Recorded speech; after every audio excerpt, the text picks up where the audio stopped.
Okay, so good afternoon, everyone. Welcome to this final NEFERTITI webinar. And the session on farm demo to activate your local AKIS.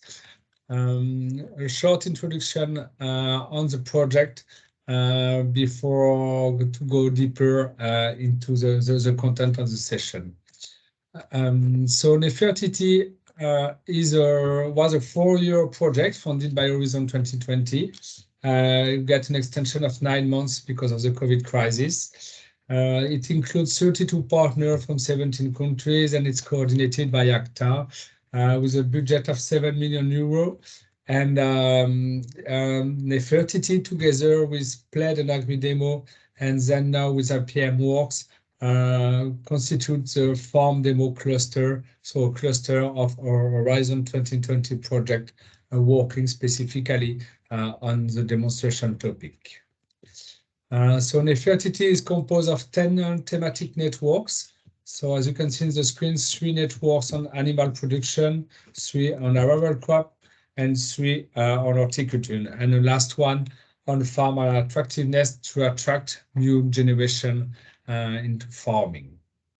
And each network is composed of 4 up to 6 hubs from different countries across Europe with the aim to exchange together.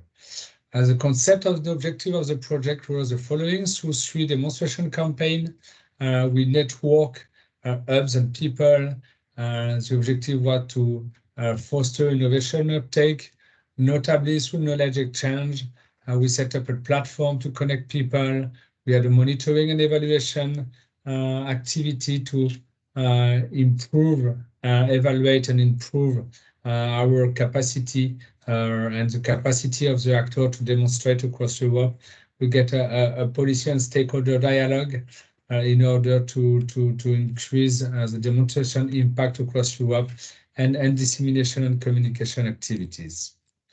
As a NEFERTITI result in a nutshell, we develop a platform with the inventory of demo farm, the demo event timetable and demo event report. And as you can see, there is also IPM work networks mentioned in this platform. We organize around 570 on-farm demonstration, 200 virtual demonstration because of the COVID crisis mainly. We organize 30 European cross visit where all hub of a network were visiting during 2-3 days another hub to learn technically as well as on the demonstration side. And we attract more than 45,000 participants in demo events ranging for farmer, advisor, researcher, student, and any other actor of the agricultural sector.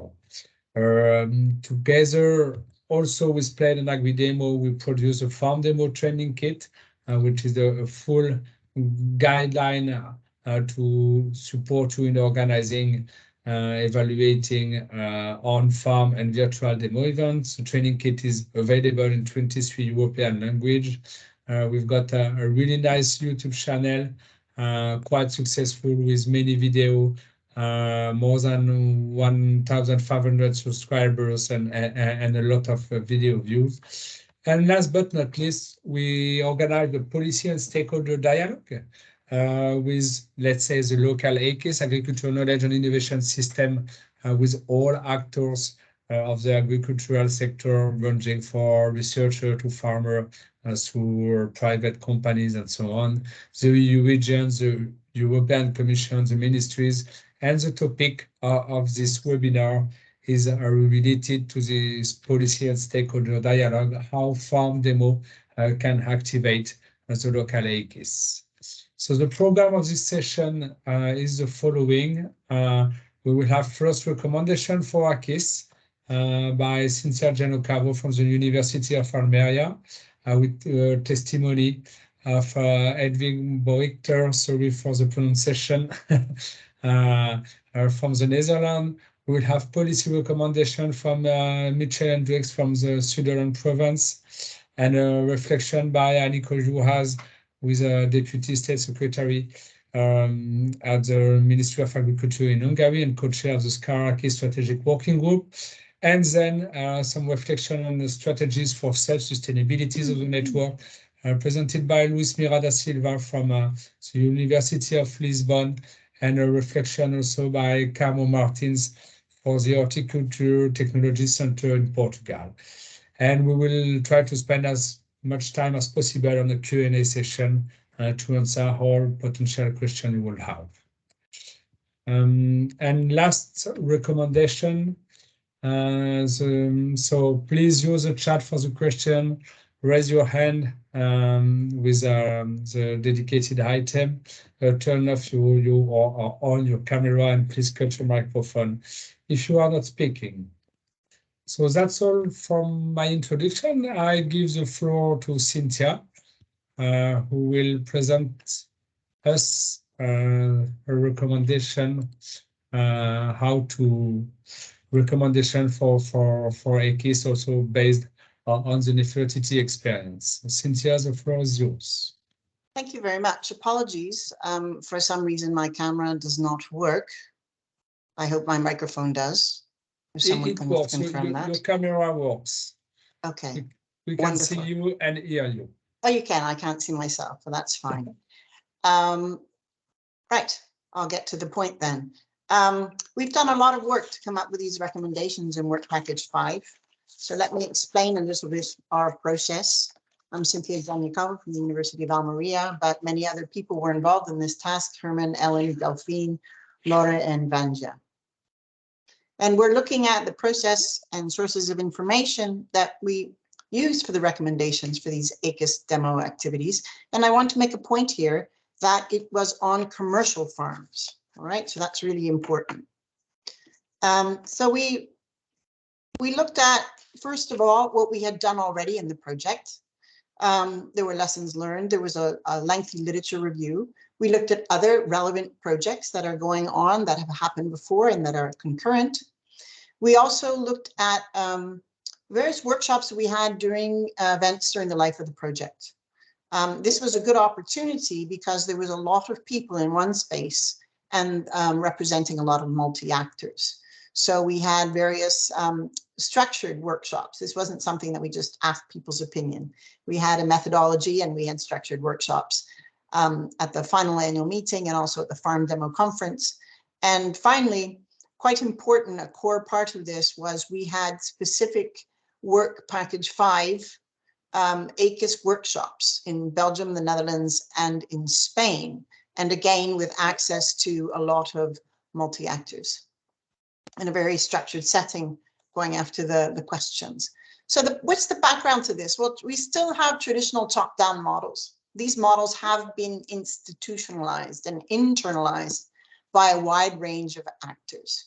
So just because we have a good way of doing things doesn't mean that we've managed to change hearts and minds across the AKIS ecosystem across Europe. So our goal here is the consolidation and the institutionalization of bottom-up or co-creation initiatives. And these mentalities, that's a pending task. And farm demo and peer-to-peer networks, I should also mention operating groups and the consolidation of the thematic knowledge networks are very good first steps in this direction. We have clearly the Nephrtd project, but we also have IPM Works, Climate Smart Demo, and Climate Smart Advisors to continue this work. So we also came across the basic fact, as I'm sure everyone in this call knows, of how heterogeneous our AKIS systems are. Are they weak? Are they strong? Are they fragmented or integrated? And that was something that ProAKIS a little while back looked at. Are the networks centralized or decentralized? And different innovations require different degrees of learning. Are we learning how to do things better? Are we learning to do things differently? Or are we learning how to learn better? So the approach to peer-to-peer learning in these farm demo activities shouldn't only address sort of what we call the single and double loop, but also incorporate the how to learn better dimension.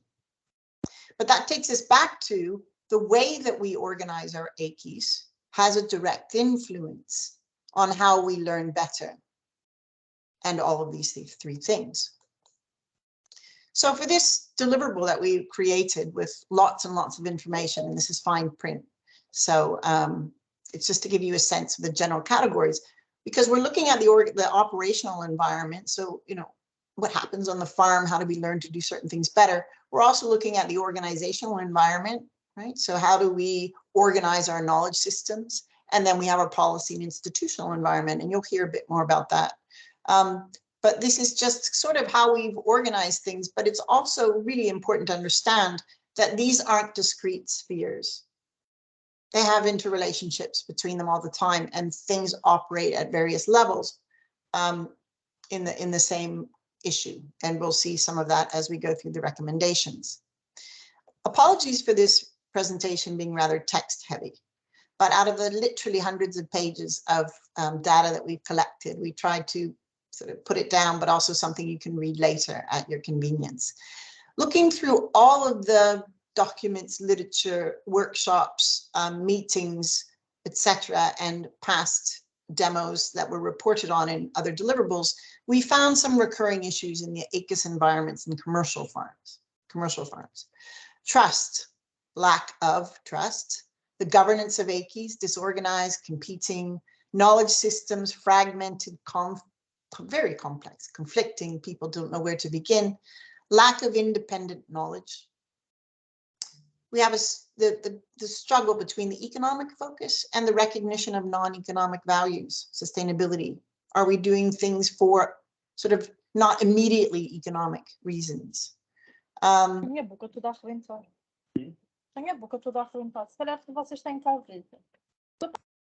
There was no appreciable benefits of either adopting innovations or participating in demos. There was a real research farm divide and research advisory divide. The quality of demos and peer-to-peer exchange at times needed to be improved. There's a path dependency, a lack of urgency, a slow adoption of innovation, and a lack of vision, and a lack of policy support. And you'll see behind all of these, I've made indications of whether it's operational, organizational, or policy. So what are our recommendations? Well, we have quite a few, and they're quite extensive, but I have I've used up 6 minutes, so I'm going to keep to my 4. So I'm going to go rather quite quickly, and we're going to spend a little bit more time on the blue ones. So number 1, AKIS collective mapping. Really important that if we want an inclusive approach that doesn't favor the biggest players or the ones who've been historically there the longest, that we don't exclude important and influential actors who can bring around change. Now, in our case, in one of our examples, we had a very particular focus on women farmers in our Almeria environment. That doesn't mean that that will be the case everywhere. It might be in other AKIS environments you need to introduce more supply chain actors, or maybe you need to engage younger farmers.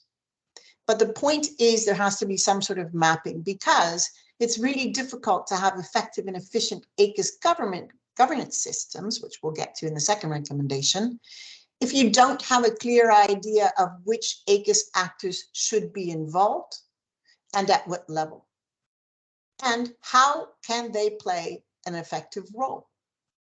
Right?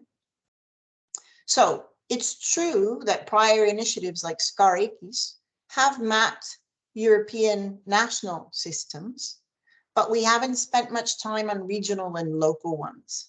And I think that that's sort of the arena in which we, from Farm Demo, operate. So the governance of AKIS, including knowledge platforms at all levels. So after we do the mapping, we need to understand the roles of AKIS members. They need to be defined. And we need to have some sort of formal or informal governance structure embedded in our AKIS. It could be a memorandum of understanding. It could be even more informal. But if you have some sort of structure, common understanding of how the AKIS works among its actors, then you can start collaborating to address the challenges in organizing knowledge flows, for example. You can start collaborating to better address exchanges between partners. You can meet this problem with fragmentation, duplication, conflicts of information by more collaboration, at least at that level. Yeah. Creation of an AKIS Farm Demo strategic program and peer-to-peer opportunities, planning, but not just on the singular level, planning by the AKIS sort of governance group. Yeah. And this is really important, that it's in consensus with farmers and other AKIS actors, that it's not just sort of the producer organization deciding what to do, or some other strong actor in the AKIS deciding what to do. It is really about involving the people that are in AKIS and coming up jointly with some strategic program and addressing the issues that are specific to that AKIS. Yeah. So collectively structuring demo programs so that we deal with this wide variety of environments, objectives, incentives, and motivations, because people do have different incentives and motivations, even within commercial farms, right? They occupy separate niches. Maybe they're organic, maybe they're biodynamic, maybe they're going for volume, maybe they're going for niche markets, new varieties, whatever it may be, or new innovations, digitalization, etc. All right. We also have to deal with concerns of independence, which planning ahead with all the actors. Yeah. If you include both market, political, scientific actors, independent actors, you can counter each other. Yeah. And the program could be recognize excellence and diversity, while also serving as a vehicle to sort of seek diverse sources of funding. So it can help this internal problem where there's not funding for demos. But the conscious planning of who does what, where and when is really important, with the farmer front and center. All right, funding for AKIS hubs. That came up often, and network building activities, including farm demos and peer-to-peer. I think it's sort of obvious that there has to be some sort of funding for these programs if they're to play a significant role in agricultural innovation. Now, it's true that we have often relied on contributions in kind, the goodwill of farmers, but that's not enough to create sort of a strategic program. Thus far, and some of our farmers are actually being a little bit burned out because they've been doing this for quite a few years and they just can't do it anymore. Research programs can include demo activities, and we're seeing more and more of that. CAP provisions can provide further support. We know that there's some. And we can do things like AKIS innovation test hubs, which could partner up with other European initiatives, such as the European Digital Innovation Hubs or other agroecological networks, etc. Okay, this one I'm going to skip over a little bit. You notice it's not marked in blue. Supporting those organizations that are actually owned or directed by farmers, so they can make use of funds that are available, whether they're producer organization, cooperatives, associations, etc. They're natural farmer learning networks to begin with, where knowledge, practice, and market meet. So I think we shouldn't ignore those. This is a particular thing as a researcher that I will point out, but I won't dwell on it too much, that we need to reform the assessment of research across Europe. This is specific to particular countries. In the country that I come from, there is very, very little reward for researchers stepping away from their desks. So for the first year of a person's career, you sit and you just crunch data and you publish in first quartile journals. And there's no concern about the sharing of sort of extension and sharing of information. And why is that important? Because we're not receiving information from farmers and other AKIS actors. So we're not including an important part of what we need to see in our research. Okay. Quality demos and peer-to-peer exchange. Now, a lot of work clearly has been done, as you've seen in prior sessions and in other farm demo projects, on improving quality. All right. But we can go further.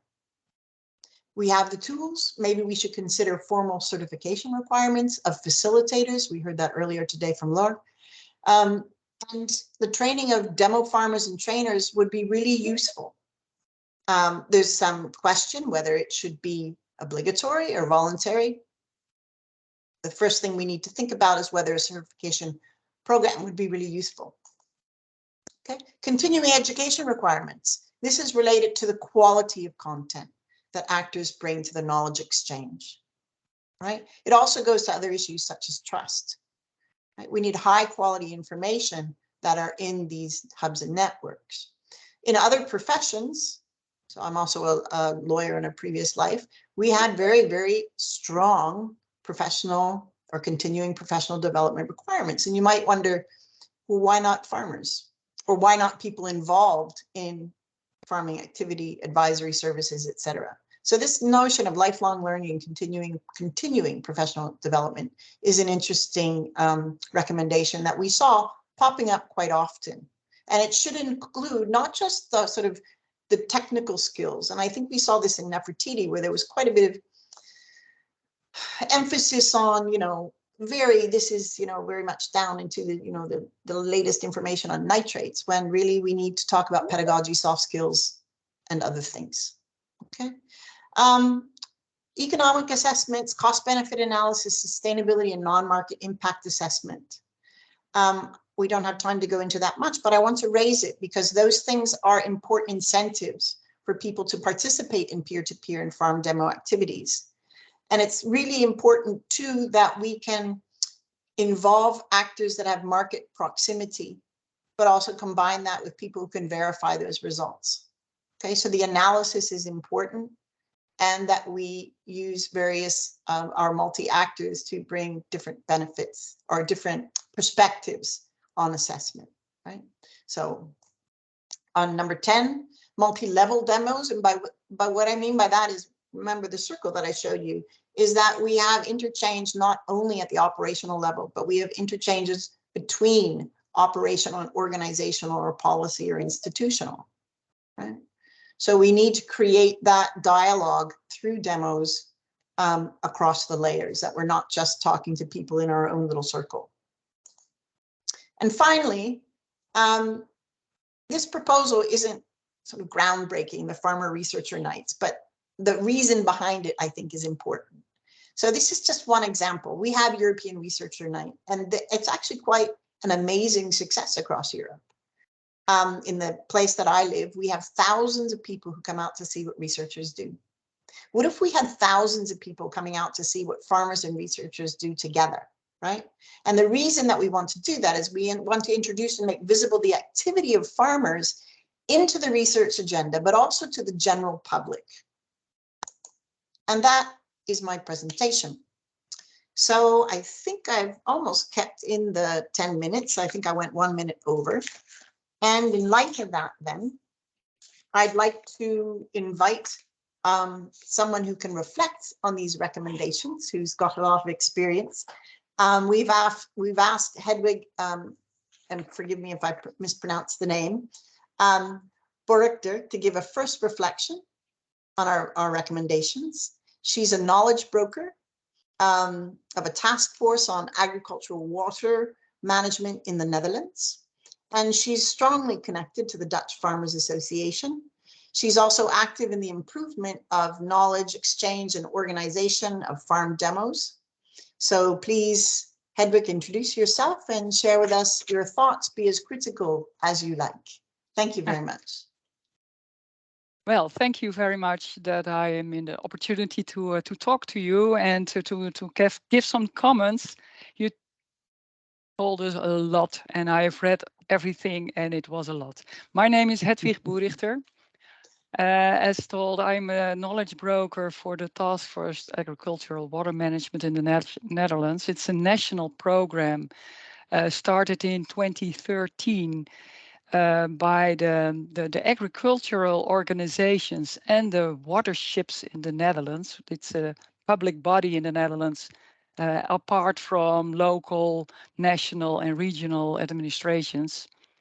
And they started together to work on this subject of water quality, water quantity, via soil management, main things, to encourage farmers bottom up to do measures and activities to improve their farming business and to get more sustainable. In 2020, we started a knowledge spreading program, and it involves also some knowledge brokers, and I'm the knowledge broker for arable farming.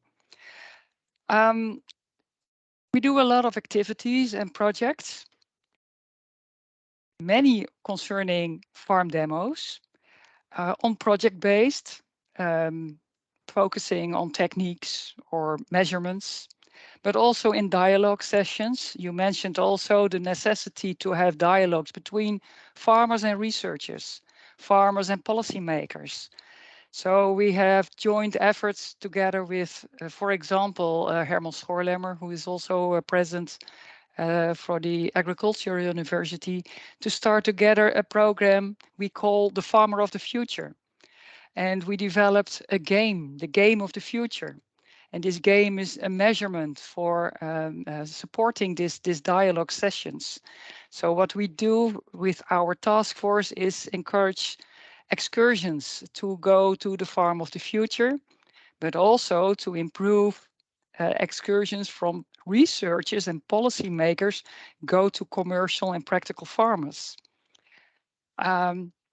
What we also established is, and it's still in progress, a demo network across the whole of the Netherlands for many sectors. So livestock farming, arable farming, horticulture.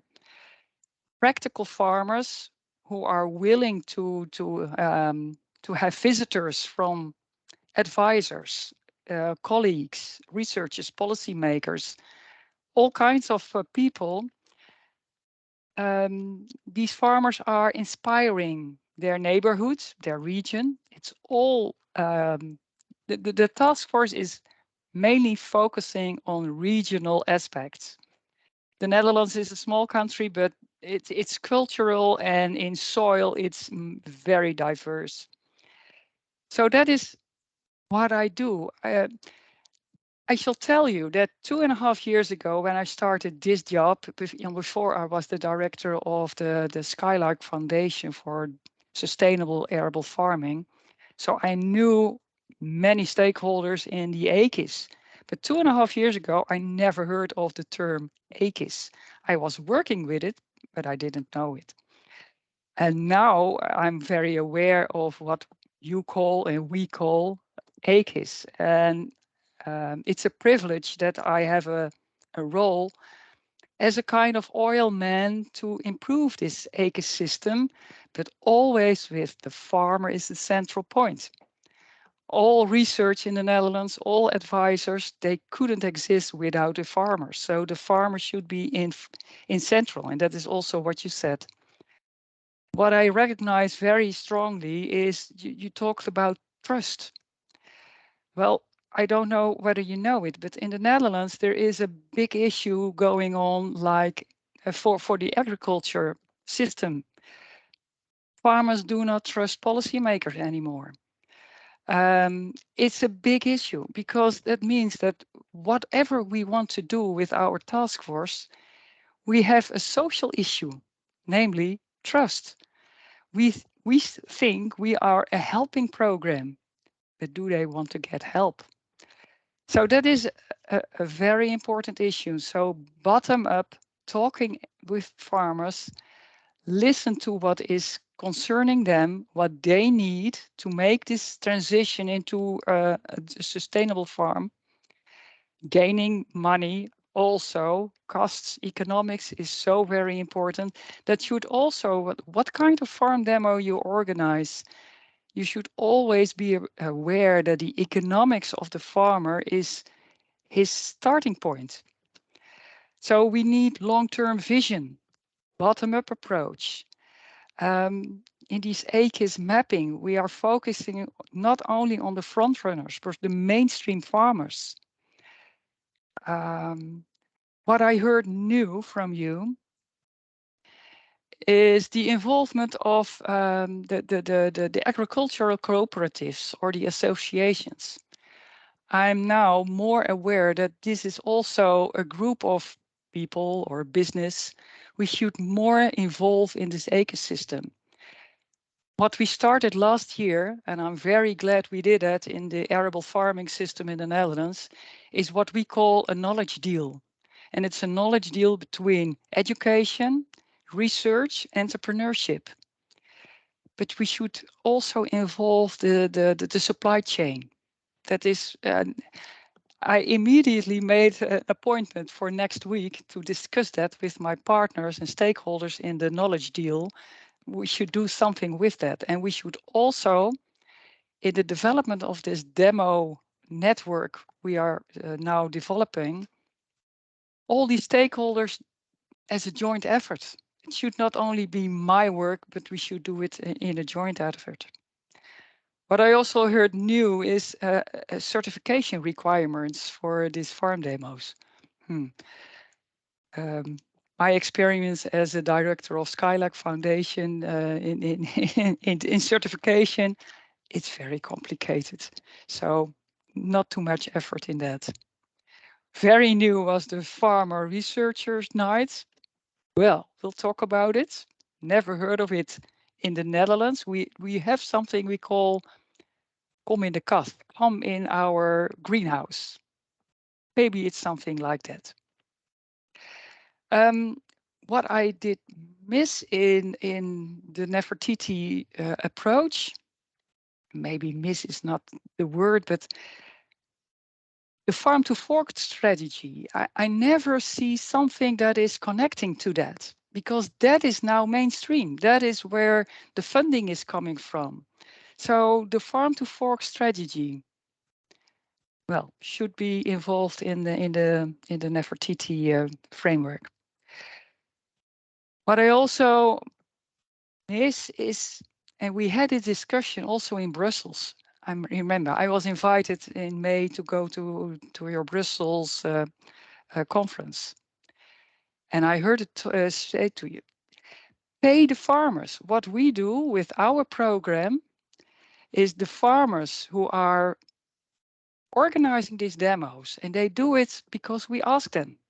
We pay them all the expenses, their hours, their efforts they make. We are getting paid. All people here in this conference are getting paid when they're going to visit a farmer. So you should pay his hours and his efforts and his costs always. And what I do miss is I'm sure you have heard of the reset model. That why is a farmer willing to make changes? It's the economics, it's the motivation, it's solving technical problems. It's because the supply chain demands it. It's giving the farmer some ease and comfort. It's something to do with the costs. These eco services are getting paid, or the government is forcing it by legislation. It should also be involved in why are you having farm demos as a way of learning farmers, learning advisors, learning researchers. And I will end with this trust thing that is so important right now. If you can help with your international people, how we can do something in the Netherlands to improve that, because that is right now the main issue. Thank you. Thank you very much, Rich. Maybe Cynthia, you want to answer really shortly. Really shortly, and then we go to Mitchell for the policy recommendation. Thank you very much. Actually, the farm to fork strategy is in the outer ring, but of course we didn't have time to get into it.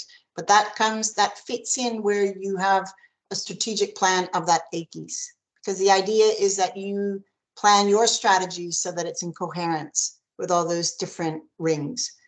Pay the farmers, yes, that's in our recommendation, so I'm happy you see that as a good thing. The behavioral economics, the incentives, that as well is something that we've considered.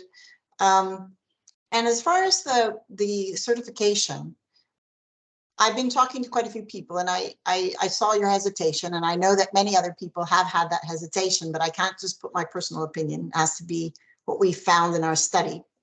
And we did find that there's quite a bit of support for voluntary.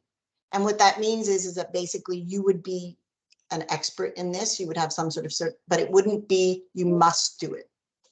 So I note your hesitation there, and I think it's probably well placed. So thank you so much for reading so much that we sent you, and I really appreciated your comments. Okay, thanks. Many thanks, both of you, Cynthia and Edwige, for your participation, and we continue for the Q&A session, our discussion at the end of the session. I invite Michel Hendricks for the province of Switzerland to introduce us to the policy recommendation from NEFERTITI activities. The floor is yours, Michel. Yes, hello, good afternoon, everybody. Is my screen sharing right now, just to check? Okay. Yes, it's okay. Okay. So my name is Mitchell Hendricks. I'm a policy advisor for the province of South Holland, which is the region with big cities like Rotterdam and The Hague. And I'm mainly focusing on the horticulture, but we also have many agriculture in our region. And I'm working on the work package 6, which is mainly about policy recommendations and network sustainability. So in short, we focus on facilitating policy dialogues, organizing cross visits, including discussions with policy officers, farmers and growers. And we also conducted research into current policy in various EU regions and analyzed funding capacities and programs. And in the end, we combined the results of the policy discussions, the opinions of the farmers and the horticulturists, policymakers, and the current programming and future programming of EU regions into various strengths and weaknesses analysis. And these analyses we placed into the deliverables, which you see on this slide. And we also made did some interviews and a lot of desk research. And the most recent deliverable consists of recommendations using all of these inputs. So we had a few deliverables, which was, for instance, an analysis of the EU regions in funding capacities, and we analyzed 15 countries, and we made a strength-weakness table.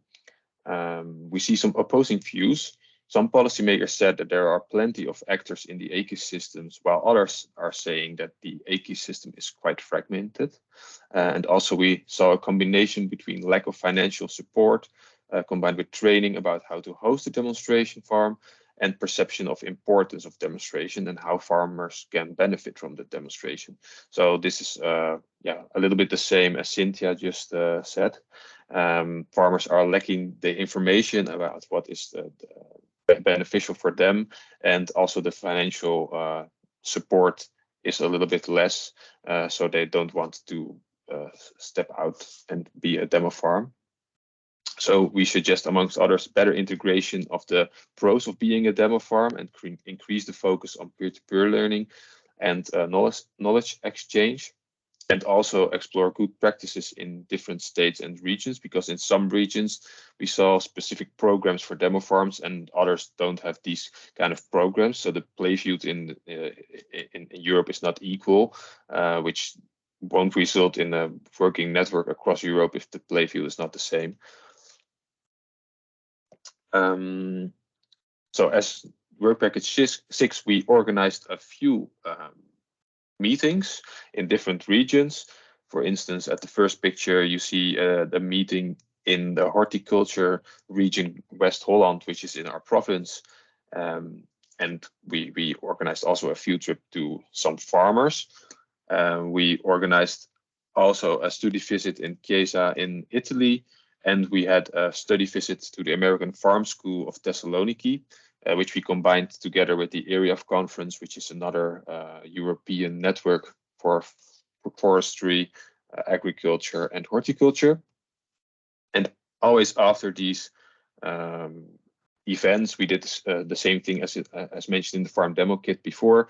We had an evaluation and a policy discussion together with farmers. So, for example, during the American Farm School, which you see at the third picture, we invited 2 farmers and asked them what is their opinion on demonstration.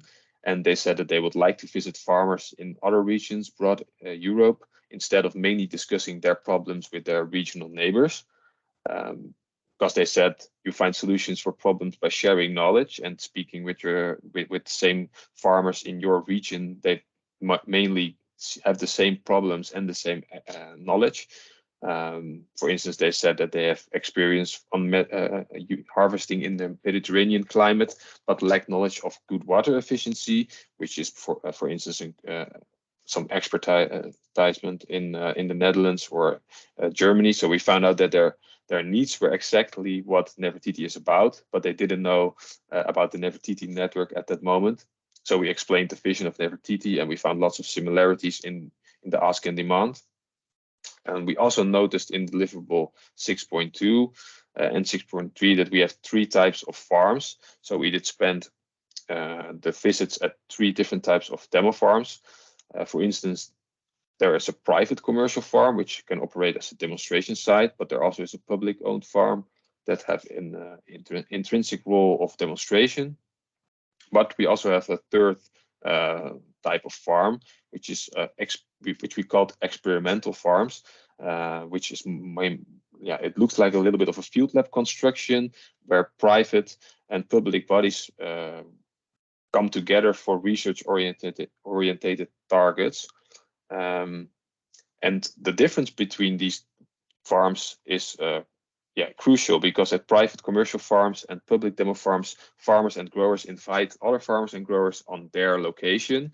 But also, like Hedwig said, there is a little a social fear and not all farmers or growers are willing to invite people on their grounds. There are in the Netherlands are also, for instance, different kind of virus, which also doesn't help. So in the Netherlands, we have a lot of experimental grounds where there are small experiment rooms or small experimental horticulture greenhouses.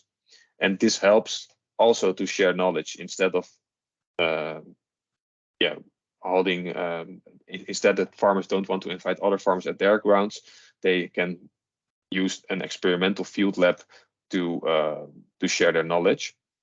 So this was also one of our recommendations, to look on the balance of these demo farms and use the best type of demo farm in the region.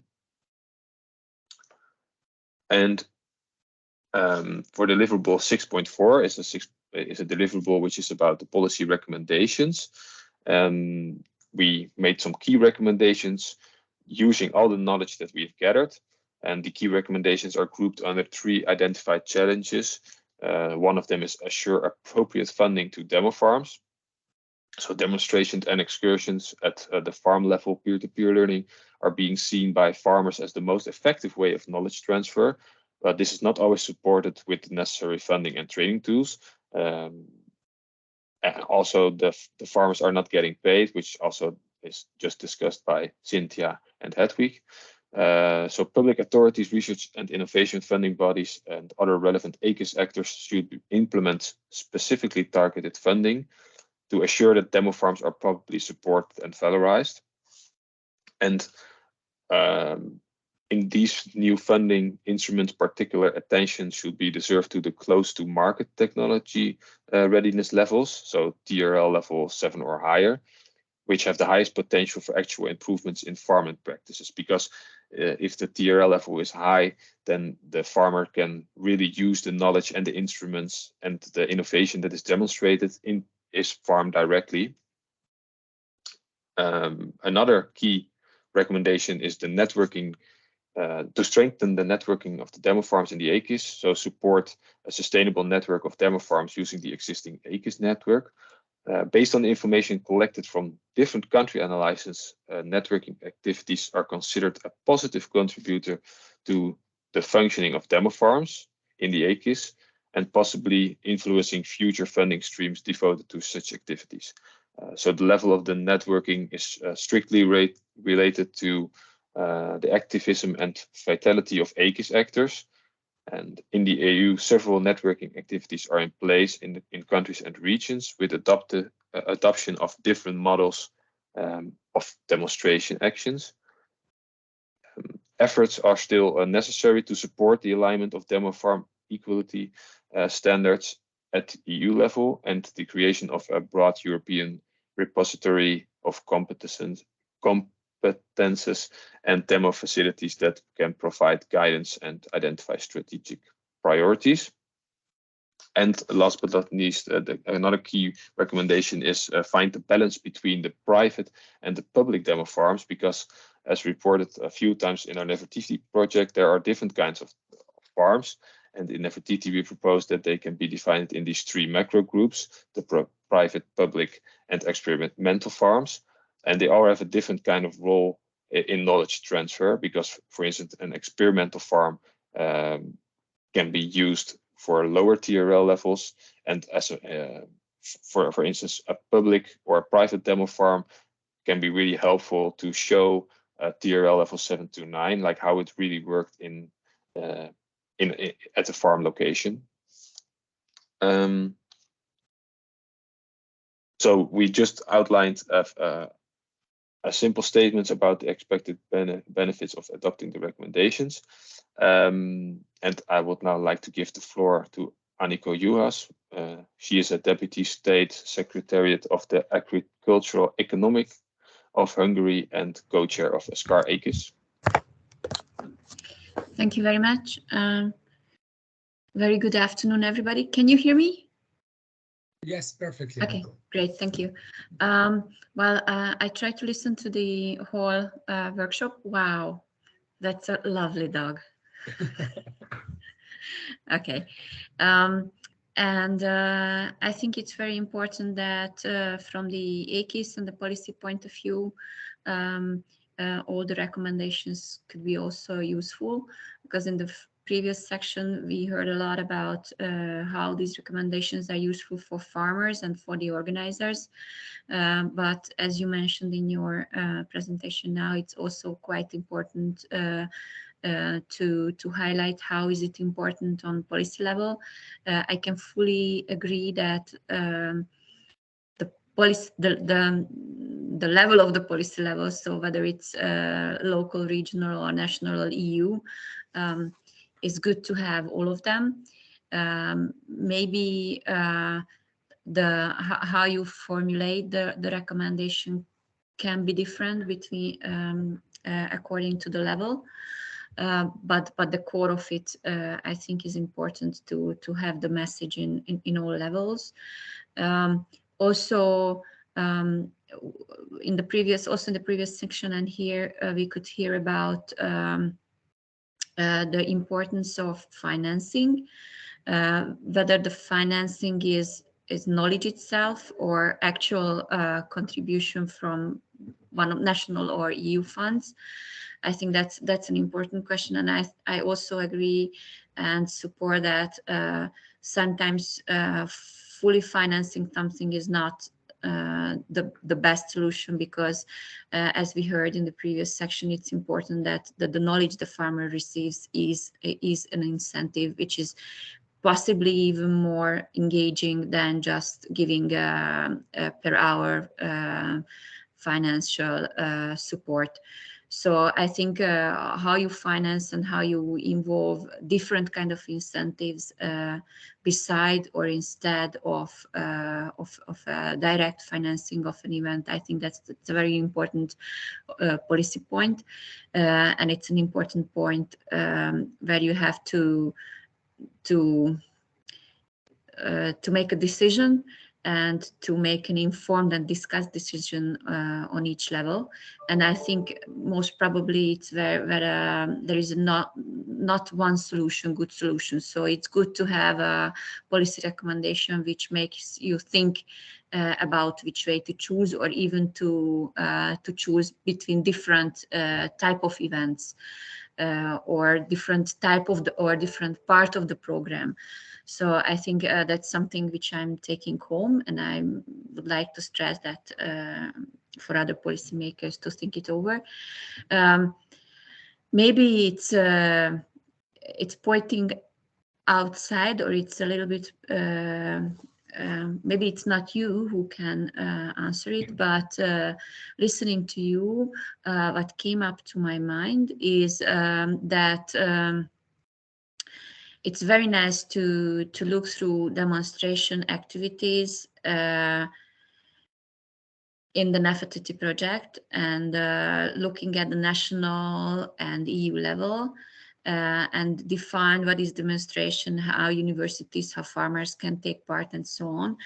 But for example, if you look at research programs, also I think the EU, so maybe it would be a nice recommendation, an EU level recommendation, that maybe the EU could also look outside or look in a more coherent way on the different demonstration type of activities they are financing, because now we have a discussion about how to align the new living lab concept with the operational groups and the demonstration farms and the research farms of the universities. I mean, the main issue should be that there should be a point of place and knowledge to have to show, for example, on soil management issues. And if we are not aligning the different definitions, then we may get into a way of thinking and way of doing things that we try to maintain parallel systems because of different funding. But I don't know, probably in other countries it's not a problem, but here either in financial point of view and also on the expert point of view, it's a problem that if I want to have a good solution demonstration, whatever it's called, on soil, then most probably I will not have money for a operational group, a demonstration farm, and a living lab. And also I won't have the expert to maintain it. So maybe if I can ask, or if I can advise or ask you to have a strong policy recommendation toward the EU to have their own harmonization between the different actions which do exactly almost the same AKIS things on ground, and maybe have the possibility, like in quality management, it's quite often the case that you have like different different accreditations for almost the same issue. So for organic agriculture, you have like 5 labels on one product stating that it's organic. So maybe it would be nice to have a sort of translation between the different demonstration or AKIS labels in different programs. So that's from me for now.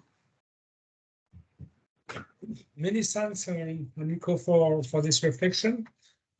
And indeed, we will take into consideration your last comment as a recommendation to the EU, because it may have an impact also on the last recommendation to consider public and demo farm, and maybe wider than that, it could be even to consider all type of demonstration and all kind, let's say, of demonstration and to label it and have a kind of harmonization, rather than having duplication of element and bricks. Thank you very much. Please hold the line, because we hope to have a few questions at the end of the session. And I give the floor to Luis Miranda Silva from the University of Lisbon, who will introduce us on the sustainability, the self-sustainability of the Nephrtd network, and with the witness, Carmo Martins, as a witness. Luis, the floor is yours. Thank you, Adrian. Good afternoon, everyone. It's a pleasure to be here. It's my job is at the same time easy and hard, because many of the things I will mention were discussed during the whole afternoon. So let me just share the presentation. Is that okay? Yeah, it's okay. Okay. So we had a task in the deliverable talking about this dealing with sustainability we call it sustainability of the networks after the project ends, which is always a big challenge in this kind of projects, to maintain what has been built after the project. So the first challenge, and when we looked at it, you can see here, this is the basic structure of the Nephrtd project. So we have Nephrtd, Adrian spoke about it, we have the thematic networks, and then at the bottom we have the hubs and the demo farms, and the hubs are small groups, they are local. So when we looked at it, we thought that the main worry is at local level, because at EU level, at maybe also at regional level, there are projects, there are initiatives building these networks, but the real challenge is to make not all, but the majority of these hubs sustainable on a systematic way. So when we talk about sustainability and we want to build it bottom up, so start looking at the hubs, there are three components that are important. The first one is institutional ownership. So who is doing it? So who is coordinating the hubs? And we realized that depending on the capacity and the willingness of the organizations that were coordinating the hubs, this makes the whole difference. So how much they are committed to what is happening. And then, of course, the functional model, the governance, the partnerships, but also, of course, the demo events. So we heard Lori today, and there is to organize. We heard everybody to organize a good event, an event with impact, an event in which there is a real knowledge sharing. It's difficult to organize an event, whatever it is. It's easy, but what is difficult is to create impact when we organize the demo events. And finally, the big challenge is to finance at different levels, to finance these events and to find again systematic financing to organize these initiatives. So, as I said, at the top level, there are initiatives going on. The difficulty is to organize at the bottom level to make sure that this is happening. We did a survey on sustainability. So by the end of the project, almost the end of the project, we did a survey and heard all the hubs. This is, of course, I don't have time to share all the results, but just a grasp of what we had, which I think are good or interesting results. The first thing is the self-evaluation and the impact that each hub had. I think it was highly positive. So most of the hubs, as Matthew said, most of the hubs were committed and delivered what was supposed, or many times more than what was proposed at the beginning. But more important, they feel that they performed well, and so this is the commitment for the future. Yeah. Then, in terms of institutional, and this is something very interesting because it comes back to what I said in terms of the kind of organization and the commitment of the organizations. You can see that on the right side, I would say most of the organizations, about 50%, are very committed to maintain the hub, to keep the sustainability of the hub. And then we have some of them on the left side. There are not many, but some of them they don't know, and we'll see later because why they are not sometimes so committed and what are the difficulties. When we ask what will be needed to keep the hub sustainable, there are three main issues that completely dominated the answers. Policy support, so some kind of high-level institutional policy support. Then the organizational support from the hierarchy in some cases. Some organizations belong to bigger organizations and they need this institutional support. But the most important thing is financing support. So either there is financing support, whatever it is, at local level, regional level, EU level, private, public, but financing is essential to make these hubs keeping moving and organizing demos. Finally, if there are just two more points. The first one is if they plan the hubs planned after these 4 years to continue exchanges with the other hubs in the network. So if they will keep working, it's also interesting because I would say that 1/3 of them said yes, of course. More than half said maybe, as far as they got time and availability to do it.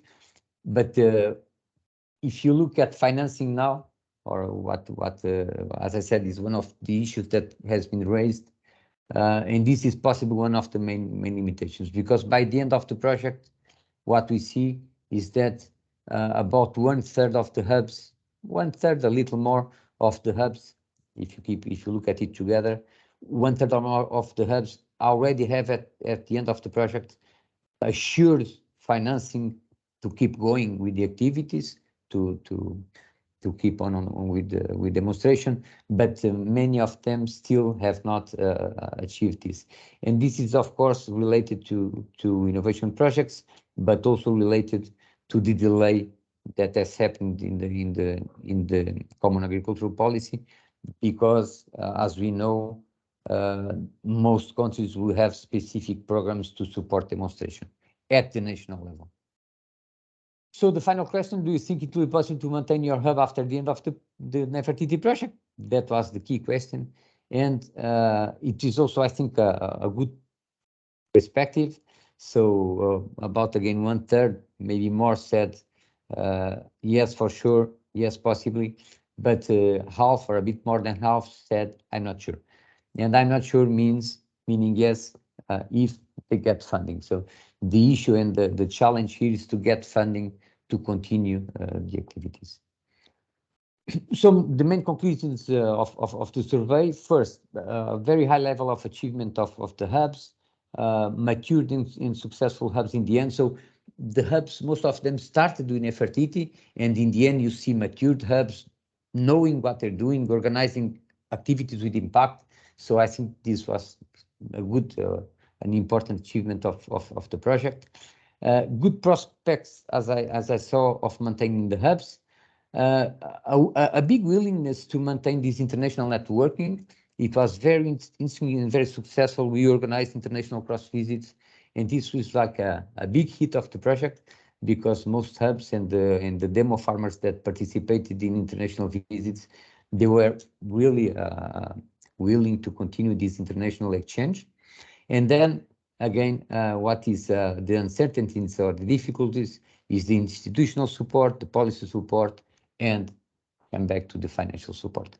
So will we have sustainable hubs? Yes, we will have. Most of them have already assured that, but the ones that did not, or most of the ones that did not, I think they will, if they manage to get the funding for that. Also, something important that we looked at this final year was that beyond Nephrtd, if there were already other initiatives. And the interesting thing is that 4 years ago, I think you could not see any of these initiatives, but in recent years there were several or many, I would say many different demo farm activities all over Europe. So we screened some examples in Poland, in Italy, in France, in Portugal, and then at the EU level there are already 2 big projects at the EU level, and there will be more in the future. But the interesting thing, and coming back to the beginning, is that you see, and we also discussed that during the presentations today, you see a big diversity of the institutional ownership and the governance models. You see a big diversity in the functional models, and you see also a large diversity in terms of the financing schemes and the financing sources, public, private, regional, national. So you see a big diversity. So the most important is, I think, and what we saw is that the most important is that to find a way, whatever that way is. But of course, organizing the demos and generating impact with the demos. So the good news, and to finish with good news, is that if you look at the figure I showed in the beginning, so at the different levels of the Nephrtd or the other projects that are arriving at the structure of the organization, you can see that there are a lot of different ways of getting financing for financing, not only financing and institutional support and policy support to demo farming. So you can look at this. You see the operational groups who have demo in their basis, I'm sure.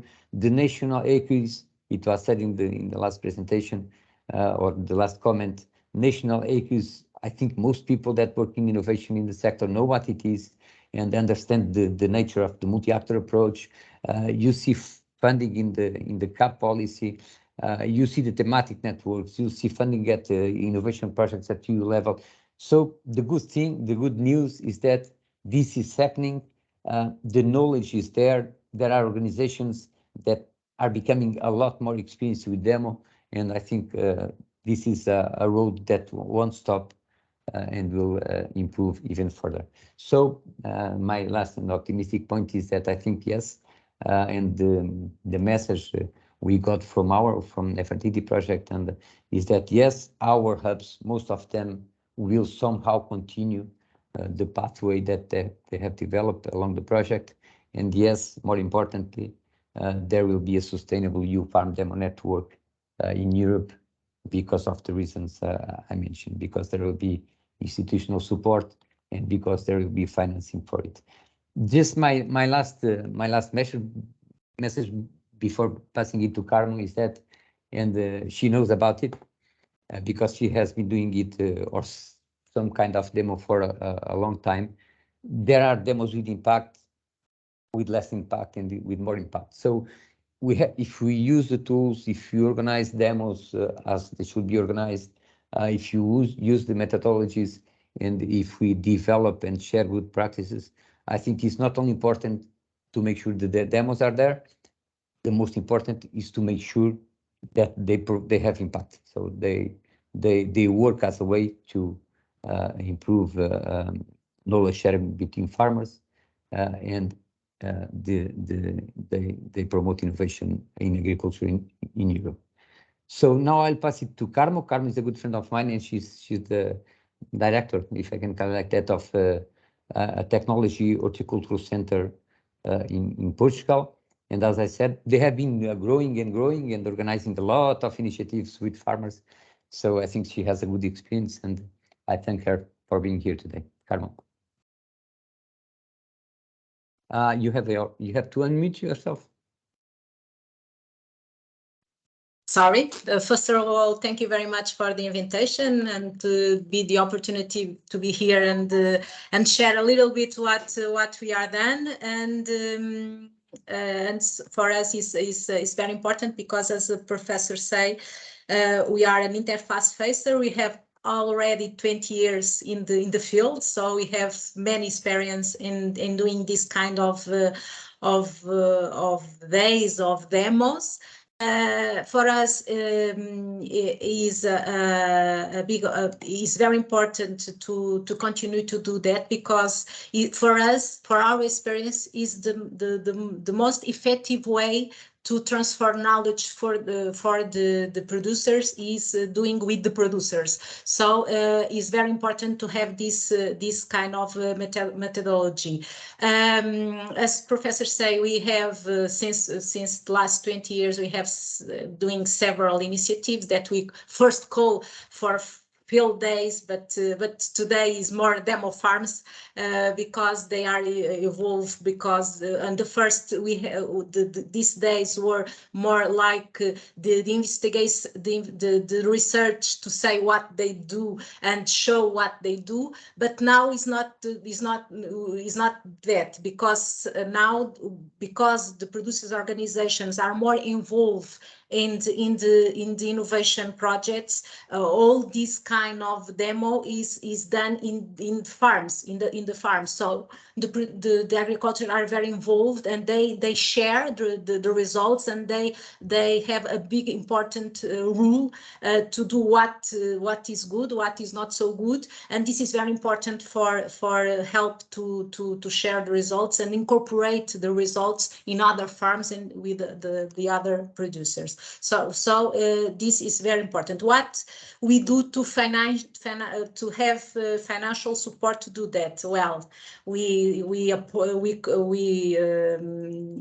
do several projects. So the operational groups for us, it was very important because it was the first time that we can do these demo farms in the way very practical. So it was very good for us. It was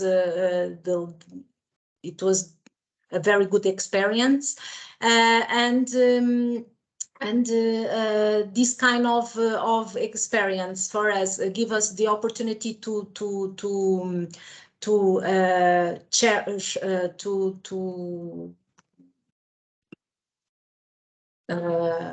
going to other funds to do this kind of activities. Sorry, my English is not so good, but I tried to explain. So I would like, for example, to give an example for a project that we are now currently, that is about efficient water management. So in Portugal, there is a need to generalize among the producers a set of good practice in terms of monitoring and managing irrigation. So we put a project that we put in practice several good practices, and in Portugal we have already some producers that are leading in this kind of methodology. So what we do, it was to build a net where the leading producers open their farms. There are several producers that come to their farms, and they share their experience, and it has been very important and very positive, the feedback that we have, because as I say, is very the trust, because the colleague that speak having told about the trust, and this, when we have producers that share their open their doors and share their practice to other producers, the trust is very easy to occur. The trust is there, so it's very important. This how can we motivate the producers to be in the net and open the doors? So what we do, it was in this project we have funding to have several technology that we can give to the producers. So the way it was to give the opportunity to these producers to have access to new technologies, and to build and to put in practice this technology. And the compromise, it was, okay, when the project will end, we will maintain this net. We maintain the visitors and we maintain all these dynamics. And the producers say, okay, it's fair, and this is the way we have to motivate the producers to continue to maintain the open doors for the demonstration. So for us it's very important, but we have to have creativity to motivate the producers and to maintain this kind of activities, this kind of demo farms. But as the professor say, I believe that inside the operational groups, the new PAC and and several other funds, we believe that we can maintain these activities, because for us, as I say, we are here 20 years, and the most effective way to transfer knowledge is by doing that. Thank you, Carmen. Yes. Thank you. I think I'll pass it to Adrian now, yeah? Yes, thank you very much, both of you, Luis and Carmen, for your activity and nice presentation about the different way and the different level for sustainability. And we are quite optimistic with the potential future of demo farm. And thank you, Carmen, for your testimony, because we see that many models and different models are possible, and we mainly focus also on public funding models, and we can see that there is other models that can be run and implemented in a successful way through other means and not with a mainstream funding. We still have 10 minutes. I would invite all participant to ask question in the chat or to raise your hand directly. You can either ask question to Cynthia, Michel and Luis, or to Edwige, Aniko and Carmo. So please don't hesitate to ask any question. Michael, I saw quite long text in the chat. Say, go ahead, Mikael. The floor is yours. Thank you. It was a very promising webinar, and I think all these demo activities, even including perhaps those living labs, it's ongoing, and it might be a disorder of varieties. And I find a lot of possibilities for our advisors and for farmers, of course. But as I said in my text in the chat about the researchers, I'm still pessimistic. And Cynthia mentioned it, their anachronistic way of having indicators of success of career is hindering a lot. But perhaps you in your countries outside of Spain, there are some elements of hope.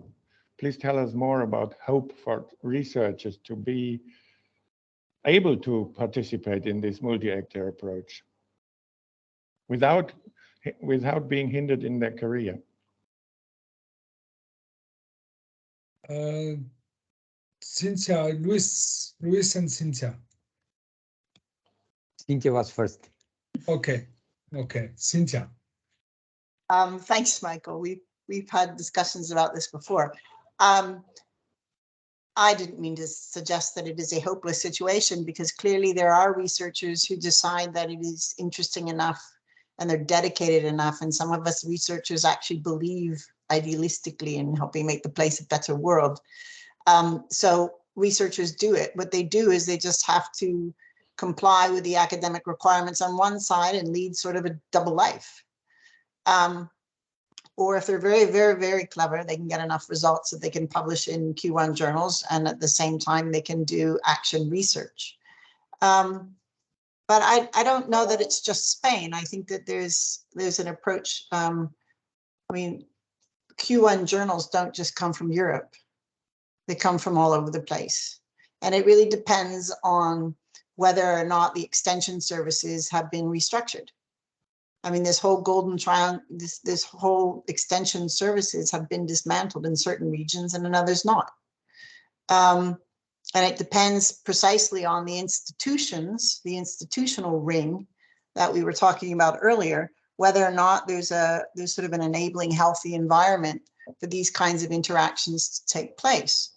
But I guess I see it too, is that, you know, peer-to-peer and demo farm things and activities can also be a little bit, maybe the wrong word is subversive, but certainly can be useful, because you can jump over some of these barriers precisely by having these kinds of activities. And I think that researchers that are involved in these kinds of activities and understand the vast wealth of different kinds of knowledge have a very difficult time just going back to their desks. So I wouldn't be completely pessimistic here. I think as well that I would like to see a few hands held out to researchers, rather than researchers often being, you know, sort of the evil ones. So I'll just leave it at that. Thank you, Cynthia. Luis. So yeah, well, I go along with what Cynthia said. It was interesting to see this question by Michael, because yesterday I had lunch, like an informal lunch with someone at the board of the university. And she told me, yeah, we are, because I was complaining about that, saying, it's difficult to involve the researchers sometimes. And she said, no, we're changing the regulation of the academic careers. And I said, you could have started 20 years ago. Now it's too late for me. But I think that is changing. It's slowly changing. You have a lot of different situations in Europe, even regional. So you have you can have one university where there are the mechanisms for that, and another university, also public, that does not have those mechanisms. But I think that is clearly changing. And I saw, I think on the positive side, I saw more and more, but clearly more and more initiatives that are capable to attract, and Karma also can say that, able to attract academics and researchers to knowledge exchange activities and to innovation activities. So I think that is changing. Yes, thank you, Luis, and I would also go along your comments. There is, from the last 10 years, let's say, with the EIP approach, the multi-actor approach, the operational groups, and so on, a trend in also that really change also many of the habits of the researcher, and even in some calls, at European and or national and regional level, when a kind of multi-actor approach is not required, the researcher try to apply more and more this approach. So we can change the world within 5 and 10 years. So with some decades or even centuries of habits. It's like the agricultural system. We can ask all European farmers to shift to agroecology or to organic within 10 years. It's an impossible challenge. So I believe we are on the right way, even if there is still a lot of room for improvement. But the trend is there, and there will be always some kind of inertia within the research organization, and you can go against this inertia. But some things are moving from my knowledge also. Thank you for giving us hope. I think the word to jump over is a good success story for those who want really to change something. There's always a way on the other side of the river. Okay, thank you, Michael. Any other comment or question for Holger, please. Hi, Luis. Thanks for your talk. And I think we all agree that financing for the farmers, for the demo events, for the hubs is very important. And as you displayed, there are several options how to get financing, but it's still the major issue if you want to keep on doing these hubs. So my question would be, right now, it seems that it's really a high administrative burden to get finances. Also, you have to be eligible for specific sources of financing and so on. And in an ideal world, wouldn't it be rather that basically there's a constant, easy way to go to get finance on a regional level, for example? Because I think the most important thing is that if you establish once a hub and a demo network, that we can keep it going, because everybody agrees that it's very important that farmers learn from farmers and researchers can bring their input as well. But currently, I think there is money available, but to get it is really hard. And it could be that, I don't know, you plan for it, but next year, I don't know, some funding schemes in the EU change and your whole plan is gone, the network is gone, the hub is gone. So wouldn't it be an ideal world that we have it like constantly? Yeah, please, Aniko, go. I have something to say, but please go before me. Yes, I think I agree fully. In parts not. From the policymaker view, it's always good to have you on your toes. If you give a constant financing, like an infrastructure or an institutional financing, you always end up in risking, how to say, difficult to evaluate results. So in a way, projects are a good tool to keep you on your toes. But on another way, it's very important to have the stable network. But a stable network doesn't necessarily mean a stable infrastructure or a stable institution. And I think from this point of view, the new CAP regulation and the possibility to develop CAP networks, which should have an innovation support network, I think that's a very good tool. So if the member states are taking this possibility seriously, then I think in almost all of the member states there will be a stable and helping network, which can at least take stock of these initiatives and keep the worst ones alive. But from our ex-researcher point of view, or my ex-researcher point of view, I agree fully with you that it would be very nice nice not to deal with the funding, the look for funding, and it would be very nice to fully dedicate your work on your professional part of your works. So yeah, thanks. If I may just react, Luis, I give you the floor. I believe what Nico said it's really interesting, because if I'm not wrong, in the Polish model, they will create, I believe, 2 or 3 network of demonstration, and one part is funded will be funded through the new CAP, and another part will be funded through national funds or own regional funds. So there is a kind of a business model related to funding that allow to have maybe the one taking the other over for a certain period, and to be able to sustain that kind of network on a quite long term, which is quite important, because we saw how efficient is the network after 5 years. And if we have to end it up and restart another one, there's all the social, human value, trust, and so on, which is lost, and it's always a pity. And that's almost the story of our life working in the research and innovation sector.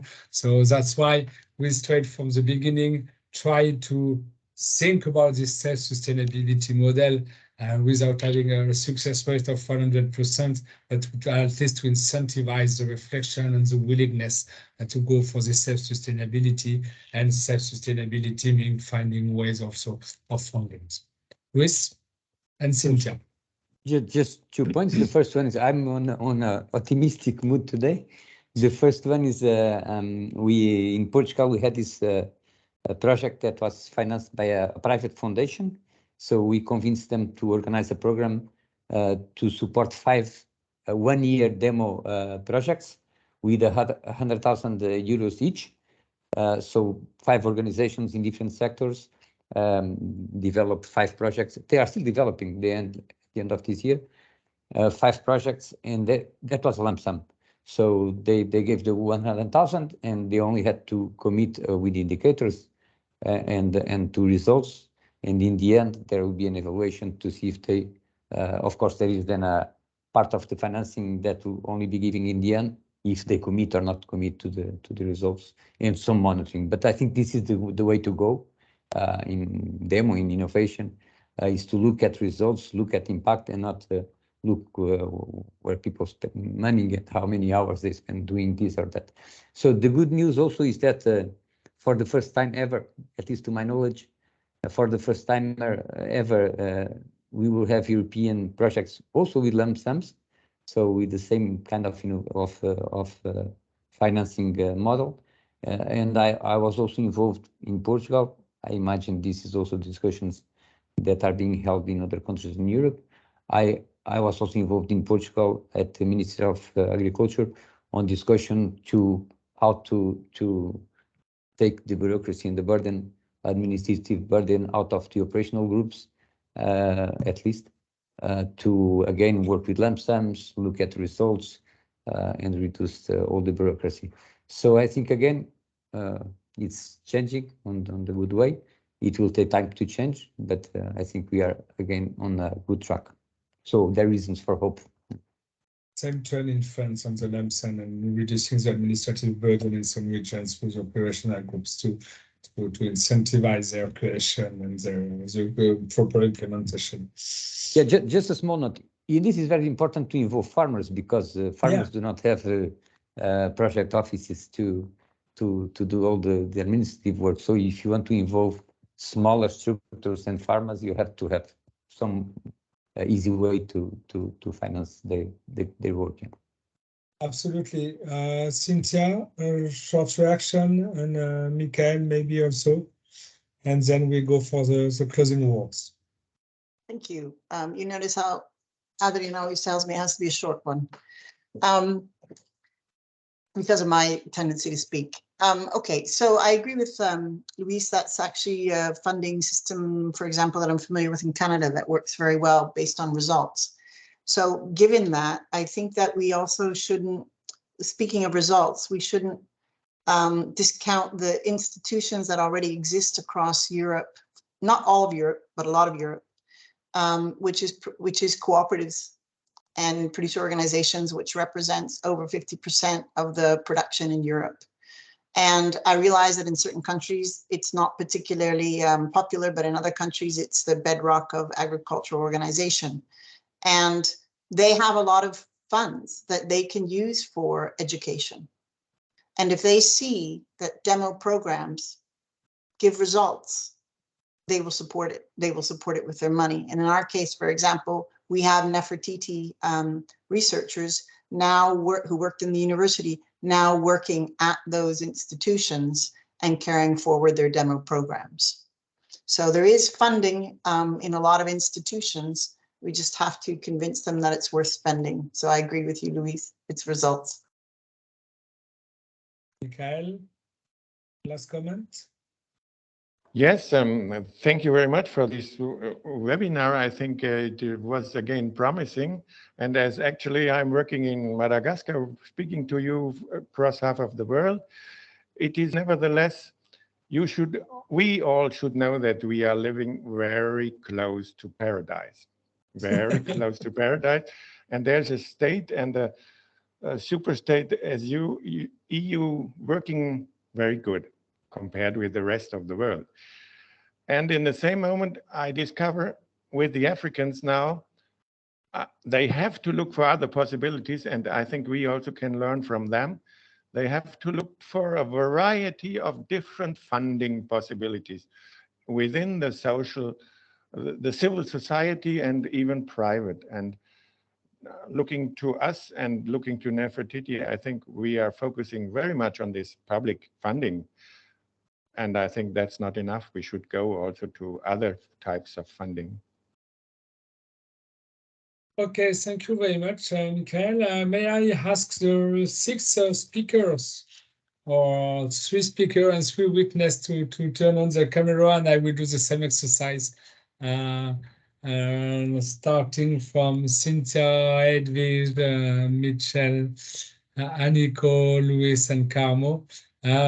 So Cynthia, and then Edwige, in few words, what would be your wishes in terms of how demonstration could improve AKIS, or how policy could support the demonstration and strengthen the AKIS in a short and long term? In really short and few words, and turn on your mic, Cynthia. Turn on your mic. Collaborations and measurement of impact. Collaborations across those different rings, collaboration within the rings, and agreed upon and simple, because we don't want to overcomplicate things, ways to gauge impact. And it doesn't have to be environmental. It doesn't have to be always economic. It can be also environmental or social impact. Obviously. Thank you, Cynthia. Edwige.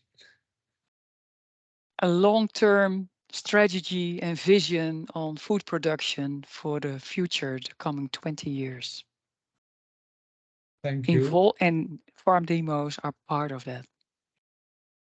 Thank you, Edwige. Quite clear and straight. Michel? I think the use of demonstration and innovation on creating a level of trust also in the ecosystem. Thank you, Michel. Aniko?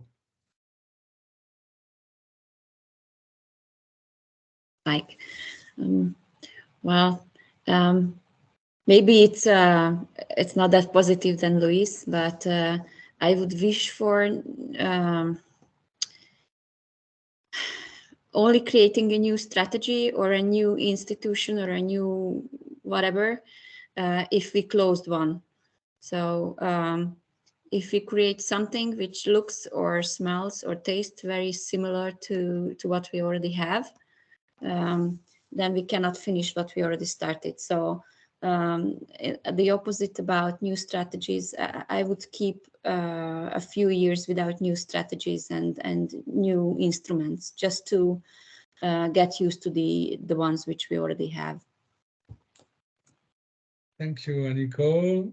Luis and then Carmo. I have a declaration of interest because I'm a farmer myself. but I want to see healthier, happier, and richer farmers. So, and this is not this is also a serious issue because Cynthia mentioned the environment, and we're really facing economic and environmental serious issues at this moment. So you see, for example, in the south, you see serious well, not only in the south, serious problems with water, serious problems with the inflation of certain products. So in these scenarios of difficulties and uncertainty, I think innovation is, of course, more and more important. And within the scenario, knowledge transfer and demonstration will become more and more important. So we definitely need this to help farmers to adopt better techniques that help them through these difficult times. So. Thank you, Luis, even if it was longer than a few words. Carmo. Well, the word is cooperation for us. For us, it's very important the cooperation between the researchers and the producers. And one of the things that Cynthia says that for us is very important. We work already only specific with producers organizations and producers association because it's the most effective way to transfer knowledge because they have only they have a big technical support to the producers. So for us, it's very important to work with them because is the only way. And this demo farms that we have is belong to the producers organization. So for us, it's very important the cooperation and the organization. Thank you very much, Carmo, also for this pre-word and this conclusion. So it's time to finish the webinar. I really would like to thank you all participants first, because without participants, no webinars. I hope you enjoy the discussion. Thank you to all speakers, to our invitees to have accepted the invitation. And it's almost, as I said, it's almost the end of Nephrtd project within 10 days. So personally, for me, it has been a great experience. I hope we did a good work that can be perpetuated in other projects, and that many actors in the agricultural European sector will reuse what we produce, and that will lay foundation for good cooperation and efficient innovation uptake and implementation in a short and long term for you all. Thank you all.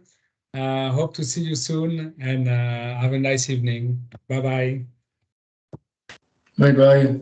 Bye-bye. Bye-bye. Thank you. See you.